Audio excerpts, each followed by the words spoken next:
Syarat dan ketentuan. Selamat mendengarkan. Begitu sampai di rumah mereka, Marsha segera saja keluar dari taksi. Puk! Marsha menutup pintu taksi dengan kencang di depan wajah Louis. Marsha masuk ke kamarnya yang dulu dan mengunci pintunya. Louis tidak membawa uang tunai, akhirnya memutuskan membayar dengan jam tangan mahalnya. Setelah membayar dengan jam tangan Rolex-nya, Louis menyusul Marsha ke kamarnya. Namun pintunya dikunci dari dalam. Dengan hati tidak sabar, Louis masuk ke kamar sebelah dan memanjat dari teras balkon menuju kamar Marsha. Puk! Louis melompat dari balkon sebelah.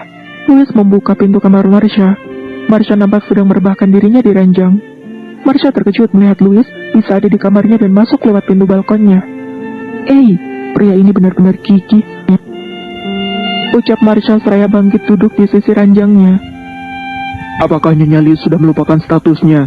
Tanya Louis dingin.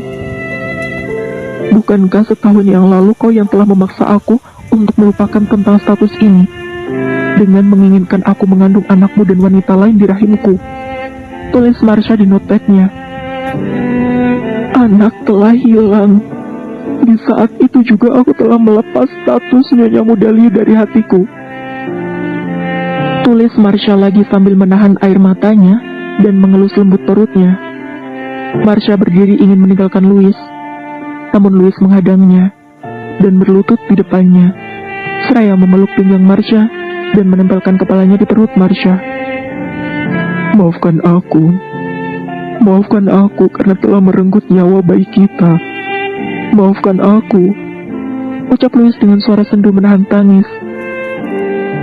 Kau boleh melampiaskan dalam bentuk apapun juga, aku akan menerimanya.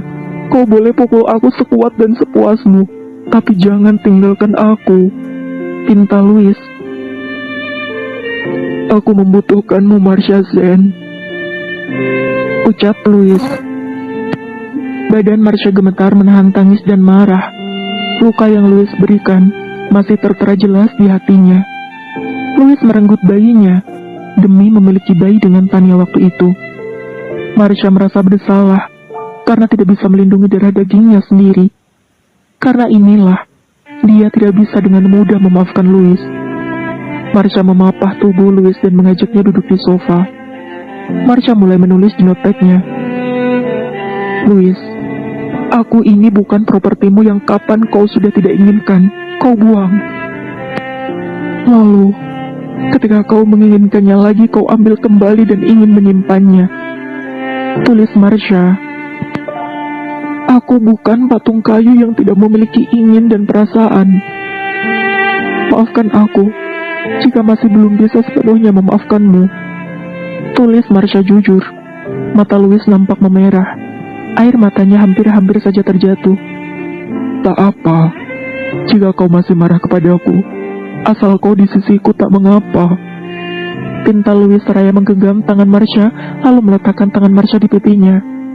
Aku mohon, jangan abaikan aku, pinta Louis. Louis meletakkan kepalanya di bahu Marsha. Ini terlihat seperti anak berumur 5 tahun yang tak rela jika ditinggal pergi sendirian. Marsha menepuk-nepuk puncak kepala suaminya. Louis, aku mencintaimu, tapi waktu itu kau telah membunuh tiap detak cinta itu setiap harinya. Dan sekarang, kau memintaku untuk menghidupkannya kembali. Ucap Marsha dalam hati. Tidakkah kau paham? Meski kau merekatkan cermin yang telah pecah berkeping-keping, goresan patahannya akan selalu membekas. Ucap Marsha lagi dalam hati.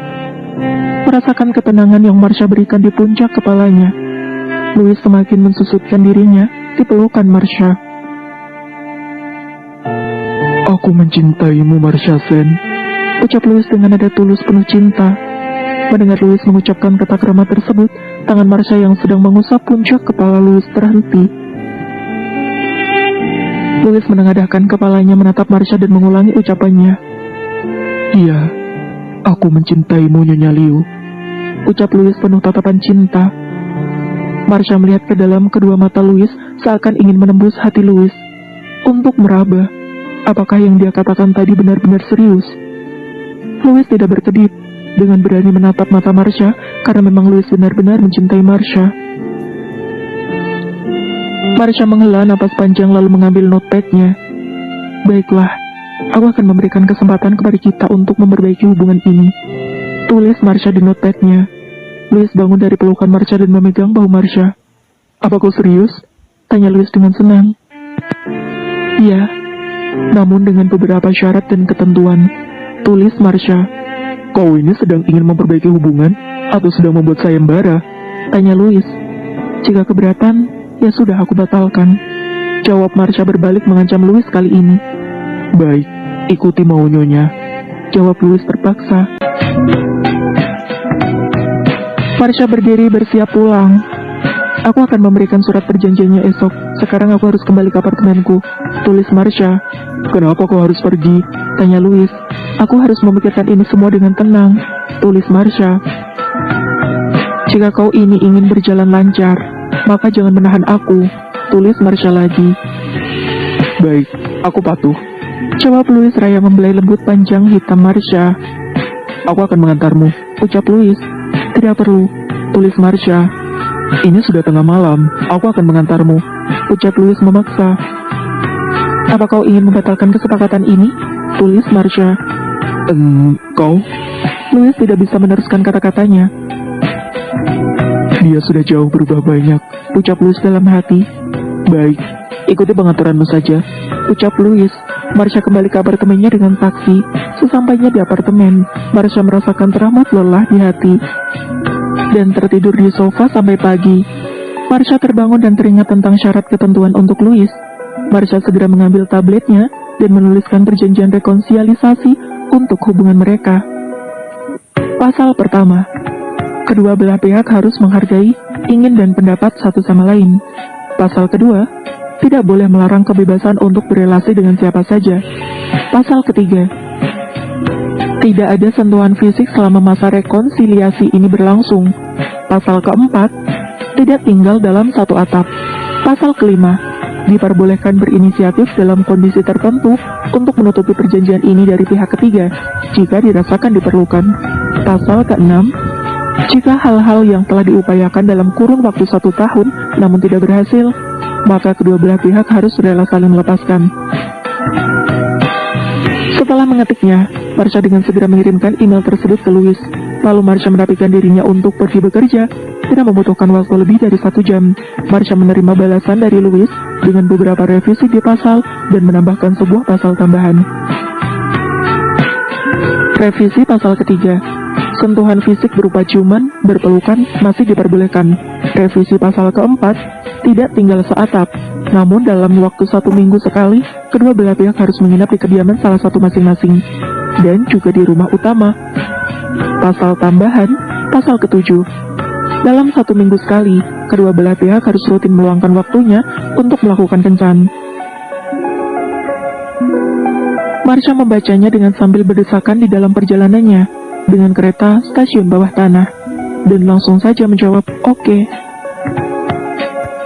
Louis yang mendapatkan balasan oke tentu senang bukan main. Aku akan membuatmu jatuh cinta dan mencintaiku, Nyonya Liu, ucap Louis puas dengan surat perjanjian mereka. Tok-tok, sekretaris presiden direktur mengetuk pintu ruangan kerja Marsha. Tuan Liu menunggu Nona di ruangannya, ucap sekretaris tersebut. Louis, untuk apa dia pagi-pagi sudah di sini? Ucap Marsha dalam hati. Marsha berdiri lalu ikut pergi bersama dengan sekretaris tersebut ke ruangan direktur. Marsha pun masuk ke ruangan Louis.